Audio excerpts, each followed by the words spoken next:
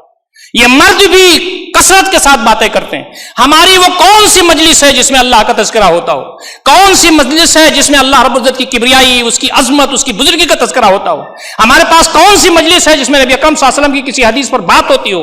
ہمارے پاس کون سی مجلس ہے جس میں بتایا جاتا ہو کہ دنیا کی بے ثباتی، یہ دنیا ختم ہونے والی ہے، اللہ رب العزت کے ہاں ہمیں حاضر ہونا ہے، وہاں ہم کو کیسا بننا ہے؟ ہماری کون سی مجلس ہے جس میں یہ تذکرہ ہو کہ فلاں شخص تہجد پڑھتا ہے، فلاں شخص بہت انفاق کرتا ہے، فلاں شخص اللہ کے راستے میں بہت جود و سخا کا مظاہرہ کرتا ہے؟ ہم کو بھی ایسا بننا چاہیے. جیسے ہی ہم بیٹھتے ہیں ہماری مجلس میں یہ تذکرہ ہوتا ہے کہ فلانا کیسا ہے، نبی اکرم صلی اللہ علیہ وسلم فرماتے ہیں تم اپنے بھائی کی جو کمیاں ہیں وہ اس کی غیر موجودگی میں بیان کرتے ہو، یہ غیبت۔ میرے اندر کمی موجود ہے اور آپ میری غیر موجودگی میں آپ اس کو بیان کریں، یہ غیبت ہے۔ نبی اکرم صلی اللہ علیہ وسلم نے فرمایا کہ یہ اپنے مردہ بھائی کا گوشت کھانے کے برابر ہے۔ اَيُحِبُّ أَحَدُكُمْ أَن يَأْكُلَ لَحْمَ أَخِيهِ مَيْتًا فَكَرِهْتُمُوهُ، کیا تم اس بات کو پسند کرو گے کہ تم اپنے مردہ بھائی کا گوشت کھاؤ؟ ہمارا بھائی رات میں انتقال کر گیا، اس کی جو لاش ہے وہ رکھی ہوئی ہے رات بھر، صبح لوگ آئے تعزیت کرنے، اس بھائی کا گوشت کھانا کیا ہم پسند کریں گے؟ کچھ لوگ غیبت کر رہے تھے، نبی اکرم صلی اللہ علیہ وسلم کے ساتھ جا رہے تھے، پیچھے کچھ لوگوں کی غیبت کر رہے تھے بعض صحابہ۔ آپ کو معلوم ہے کہ تربیت کا دور گزرا ہے، اسٹیجز آئے ہیں نبی اکرم صلی اللہ علیہ وسلم کی زندگی میں، ہم کو تو پورا دین مل گیا، آپ روکے۔ ایک گدھا جو 3-4 دن ہو چکا تھا وہاں پڑا ہوا تھا مردار، اور وہ تعفن کی وجہ سے پھول گیا تھا، آپ رکے اور کہا کہ فلانے فلانے کہاں ہیں؟ تو کہا لبیک یا صادق یا رسول اللہ صلی اللہ علیہ وسلم، ہم حاضر ہیں۔ کہا جاؤ اس کو کھاؤ۔ کہا اللہ کے نبی صلی اللہ علیہ وسلم کیا ہو گیا آپ کو؟ کہا نہیں، ابھی جو تم باتیں کر رہے تھے یہ بہت ہی زیادہ، اس سے بھی زیادہ مشکل تھا شناعت کے اعتبار سے، اللہ تعالیٰ کی ناراضگی کے اعتبار سے یہ بات زیادہ گہری تھی، یہ زیادہ اللہ رب العزت کی نظر میں بدتر بات تھی کہ تم جا کر کے اس پھولے ہوئے اور بدبودار گدھے سے گوشت کھاؤ۔ نبی اکرم صلی اللہ علیہ وسلم کی جو تعلیمات ہیں عظیم الشان ہیں۔ ہم میں سے کوئی شخص ہے جیالہ، جب کسی مجلس میں تذکرہ ہو رہا ہو کسی کی برائیوں کا تو وہ کہے چپ ہو جائیے، کسی کی برائی اس مجلس میں نہیں ہوگی، اور فلانے تو ان کے اندر یہ اچھائی ہے، فلانے کے اندر تو یہ اچھائی ہے، فلانے کے اندر تو یہ اچھائی ہے۔ ہمارے مسلم بھائی کا ہمارے اوپر حق ہے کہ جب اس کی برائی کہیں ہو رہی ہو تو اس کا دفاع کیا جائے۔ ہماری مجلسوں ایسی ہونی چاہیے کہ اس میں فرشتوں کا نزول ہو، فرمایا اللہ رب العزت کا ذکر ہو، اس کی کبریائی ہو، اس کی عظمت کا ذکر ہو، لوگوں کو اللہ تعالیٰ کی طرف جوڑنے کا تذکرہ ہو، تو ایسی مجلسوں میں فرشتے نازل ہوتے ہیں اور ڈھانپ لیتے ہیں اپنے پروں سے فرشتے۔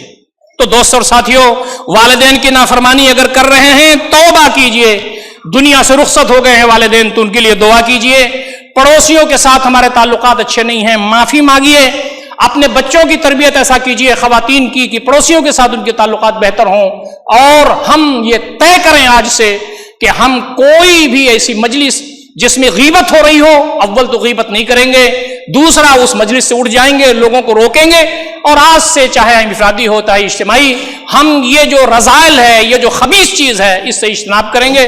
اللہ رب العزت سے دعا ہے کہ بار الہ ہم تمام کو ان ساری باتوں پر غور فکر کرنے اور عمل کرنے کی توفیق عنایت فرمائے۔ اقول قولی ھذا استغفر اللہ لی ولکم اجمعین واستغفروہ انہ ھو الغفور الرحیم۔